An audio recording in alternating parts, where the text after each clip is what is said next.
Max Verstappen explains what will trigger his retirement as F1 future debate rages on. Max Verstappen believes that one day his body will tell him when it is time to retire from F1. The reigning world champion will be 31 when his contract comes to an end in the aftermath of the 2028 season. While Verstappen is now undoubtedly entering the conversation for the best drivers of all time and has the opportunity to challenge Lewis Hamilton and Michael Schumacher's joint-held record of 7 world titles, there has been talk that he could retire before this point.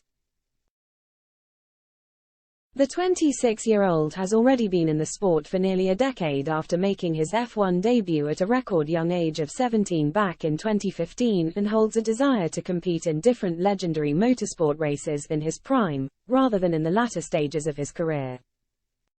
Speaking about how he sees his future in F1, Verstappen said, "I know of course there comes a point when you stop winning. But if you're P15, you might not enjoy it. But if you're still fighting at the front, trying to win races and have the prospect of coming back to the top, then I could certainly still enjoy F1." Verstappen was also asked whether he thinks the day will come when he loses his hunger for racing, to which he replied, "Certainly. I think that's very normal. Of course, I'm still very young, but at some point, I think you've had enough. Everyone has that at some point, I think, because you realize that your body can't handle it anymore. In some sports, you have to accept that. And then it is time, in a sense, to retire.